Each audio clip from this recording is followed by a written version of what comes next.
Welcome back to the weekly news roundup. This is the privacy and the security editions. These are recorded live Fridays, 9 p.m. Eastern Standard Time if you'd like to catch the show live. So today we're going to start right on in, and the ACLU is announcing a really big win in Clearview AI. So Clearview AI, of course, is the company that grabs and harvests facial stuff like this. Great. Maybe I shouldn't be on YouTube anymore. I'm going to come back with like a green screen mask and be a headless YouTuber. Would that be fun? Anyway, that would be a cool thing, right? Switch myself to the headless YouTuber. Switch to headless. What they do is they scrape all this information, and then they're basically just selling this to whoever would like to buy facial recognition databases. Of course, it's a blatant violation of privacy. It's a blatant violation of terms of services of the different companies. A lot of companies have already sued them. This is the first of the suits that has had a successful outcome, and this is the Illinois. Attorney General's office, and particularly in Chicago. So Illinois specifically has some very strong biometric laws, making it so that a company may not use any biometric data on a person without explicit consent. So Clearview's entire model completely violated all of that. So as part of the settlement, now, I would wish the settlement said, hey, you must cease and desist from everything and burn your business to the ground. That would be better. But, hey, what we did instead is they have barred them permanently from selling the databases to any private entities. Of course, there's some Wyden and I forget who the other senator are teaming up to do a bill which prevents governments from buying any data from companies. So that would actually take care of the other end should that be successful. But in this case here, the company Clearview AI is not allowed to sell to any private businesses forever, and they are banned from selling any data to government entities for 5 years. And so that does a little bit of a crippling blow. I don't think it goes too far, but hey, we'll take the win where we take it. There's some monetary payouts as well for people who live in Illinois. So here is the settlement. Clearview will be permanently banned from granting paid or free access to its facial recognition database to private entities, private companies, and private individuals nationwide, subject to narrow exceptions. Clearview will be banned from granting access to its database to any state or local government, including law enforcement, for a period of 5 years. Within Illinois, Clearview cannot take advantage of the exception for government contracts during that time. They will be banned from granting its access database to any private entity in Illinois for 5 years, meaning they cannot take advantage of any exceptions allowing sales for even certain types of business.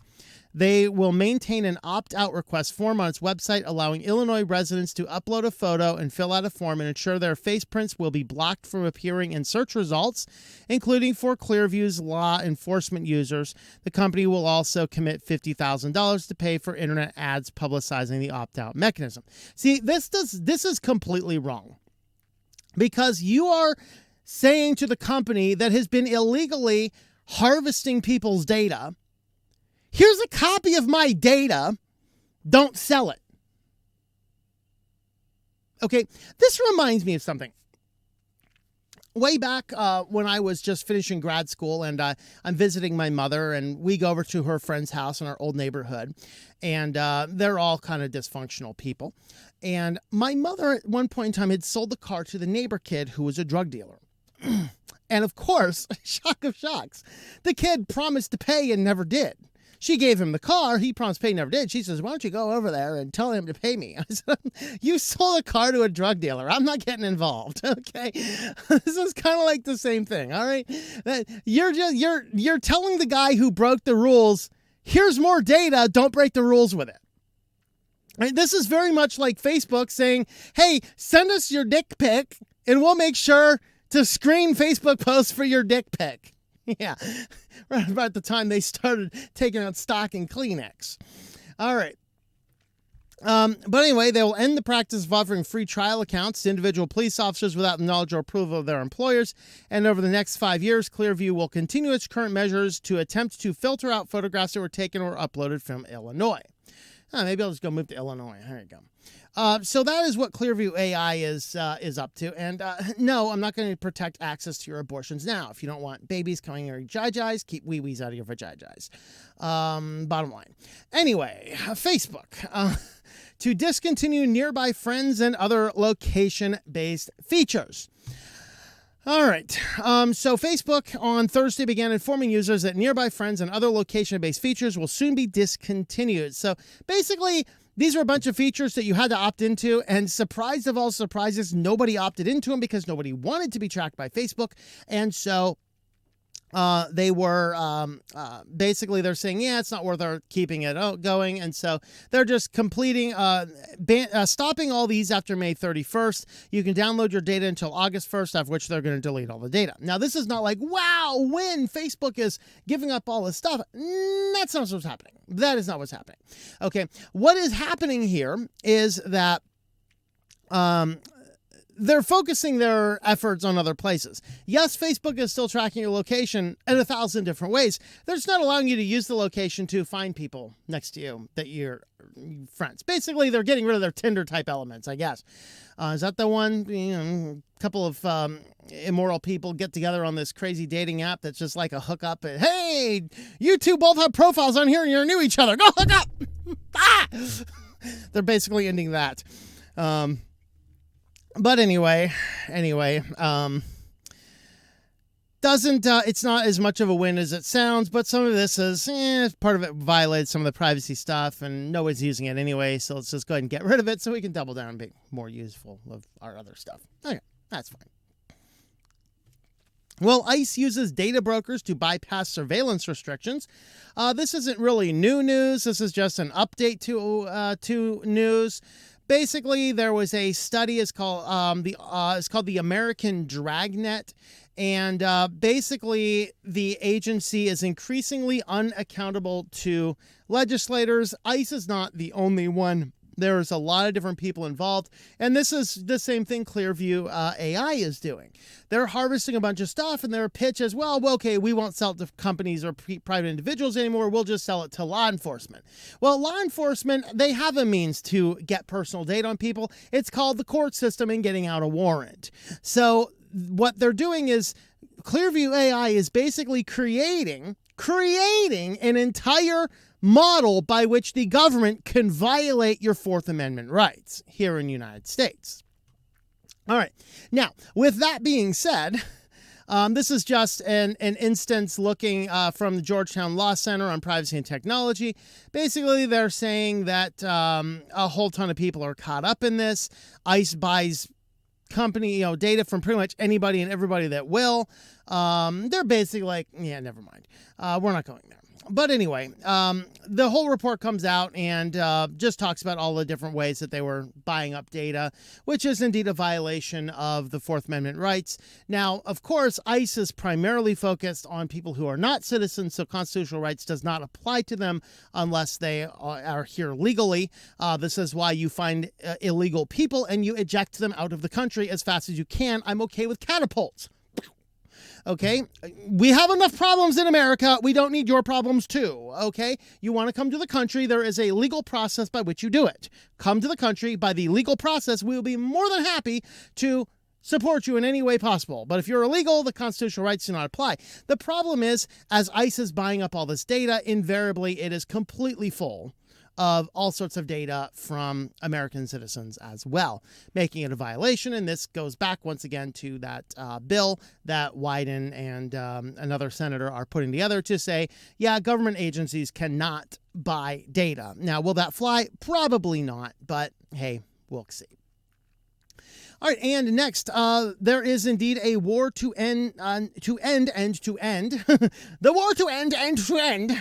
I feel like I should watch Ender's Game. War upon end-to-end encryption. The EU wants big tech to scan private messages. How? Possibly. Well, they're looking for CSAM, of course. The wonderful justification. You find the most horrible instance of people abusing technology. You use this, and this will enable you to get in and open up the door to bust it wide open for anything and everything else that you might want to do. So their proposal could force tech companies to scan private messages for CSAM and evidence of grooming. Okay, you EU guys, you need to stop worrying about WhatsApp. You need to worry about what's going on in BC right now and in New Jersey right now. I don't know if you guys saw this, but British Columbia kindergartners were given an assignment this week telling them to go home and draw a picture of a place you can privately touch yourself in the privates. That is 4 and 5-year-olds. WhatsApp isn't your problem. The BC teachers in kindergarten are your problems. And the people over in New Jersey who pass these laws, it's so baffling. If you'd like to see how crazy it is, I actually went through and analyzed several of the New Jersey school curriculums on my Christian channel. Have a look at my Christian channel. I will link it below. It is Our Walk in Christ. Have a look over there. I covered what the New Jersey new curriculum looks like. It's terrifying. You don't need to worry about WhatsApp. You need to worry about what's going on in American schools and British Columbia schools. All right. So that being said, the online services will receive detection orders under pending European Union legislation that would have obligations concerning the detection, reporting, removal, and blocking of known and new CSAM, as well as solicitation of children regardless of technology used in the online exchange. Let's start by banning the YouTube channels associated with that New Jersey curriculum there. I think it's amaze.org. Don't go there. Don't go there. Don't go there. It's targeted to 10 to 14-year-olds. Do not go to the amaze.org YouTube channel. Don't go there. Don't do it. Don't do it. Don't even think about it. Stay right here. Don't do it. But basically, this is the EU's way to get in there and bust in and say, well, of course it's justified to bust into this because, people, children are getting hurt. And so we have to be aware of that. And on to our last story. Google pitches for user trust with expanded privacy controls. Basically, the TLDR is there is a new advertiser control panel in your Google account. It's called My Ad Center, and you can like the ad, block the ad, report the ad, and you can basically tweak what type of ads you see. I bet that there's not a tweak to turn them all off. I don't want to see any of them. Of course not. Now, their idea and what their pitch is that they're collecting the data and it stays locally on your device, is processed and analyzed through a series of filters and sent on out into, basically sent on out, quote, anonymized. So people, in theory, can't figure out who you are. This is called differential privacy. Now, I'm going to remind you of a few things. Last week on this channel, last Thursday it was, instead of doing our live stream, we talked about a little bit about the CDC data and how the CDC was utilizing phone data involved in the Google and iPhone Koofy tracker apps, and how, wow, shockingly, they were able to track individual people, individual places. And that made its rounds. Now, I covered that article over a year ago, March 21, we covered that article. This is when Google forced SafeGraph to remove things out. This was going over a year ago, and everyone's like, wow, they did what? Yeah, this is old news, guys. The only reason it came out is because SafeGraph started selling information about who was going to abortion clinics, because, of course, that's a big issue in the news last week, and a little bit this week, but last week mostly. So that differential privacy model is what is exactly was used by that. So literally, Google is just beefing up this differential privacy model. It's the very model that was being used by the CDC to track individual people. Same model, same thing. So they're pushing and basically somebody needs to remind Google that just because you've given them an ad center to say what ads you like and don't like does not mean that you're giving them expanded privacy controls. That's not what you're doing. You're not giving them expanded privacy controls. You are basically allowing them to tweak their own data to better refine what information you can sell to them. This is making it worse, not better. And the differential models, sure, they might anonymize data before they leave your device. Yeah, you can still very easily figure out who that person is. So that is what Google is up to. If you'd like to help support the channel, we do have a shop. This is shop.switchedtolinux.com. You can head on over there and you can pick up some hats, shirts, coffee cups, all sorts of fun stuff with the Switch to Linux, the aliens, or the kitties. Where's the kitties at? There are some kitties over here somewhere. I think on page 2 we'll find kitties. I think their website is going wonky again. Every once in a while, their website goes a little bit wonky on me. I can't switch to page 2 for some reason. Usually it's fixed within a day. But anyway, shop.switchtolinux.com. You can find some swag. Well, let's head on over to security news next. So first up in security news, hackers are actively exploiting big IP vulnerability with a 9.8 severity warning. So this is from mostly individual people shouldn't be as worried as big companies. Unfortunately, the big companies may be using these types of services in order to, store your data, supply resources and things like that. Basically, this is a pretty big vulnerability allowing people to get in there and basically compromise and steal everything on their servers. They're slowly getting patched, but as of right now, there's still some problems with it. All right, not much more to be said about that. Next up, there is another supply chain attack. This is targeting specifically German-based companies with malware. So basically what they're doing is they are looking for people utilizing some certain codes, and mostly it's just for specific maintainers of codes. So basically these 4 maintainers, anybody who is utilizing their packages, what these guys were able to do is get in, compromise the supply chain by I forget exactly how they were doing it, but basically what they were doing is they were creating similar threads that were very similarly named, and people not being as careful, grabbing the wrong packages and putting them in, basically poisoning the entire supply chain of a lot of open source applications. So they belong to the same malware family, and let's see, with reported GXM reference web auth server malicious package, which is analyzed through a blog post. We explain some of the malware's high-level details. Consists of 2 parts, a dropper and a payload. So the dropper grabs information about the affected machine to the malware's telemetry server, and once it does that, it's going to download a payload and execute that. So basically, it was a way to target applications by poisoning the supply chain of the dependency packages that were involved. So that's what that was going on with. Is it Zyxel? I don't know. Basically, it's a firewall server tech company. They had a giant vulnerability, another one with 9.8, and did not appear related to the first 9.8. But these are firewalls, and they are silently patching them. So basically, some people found some really dangerous malware out there. They contacted the company. The company really quickly patched everything, started rolling it out, fairly silent, but there's no automatic update in the feature, and so everybody has to manually push the updates. But basically, it's a high-value threat actors because it can easily weaponize and requires no authentication, can be exploited in the default setup of the vulnerable devices. Rapid7 representatives weren't available to answer basic questions about the accuracy of the assessment. But basically, several firewall components from around the world, mostly United States, compromised. But the patches are out there. But if you happen to have any of these laying around your company or your house, or whatever else, make sure that they are patched.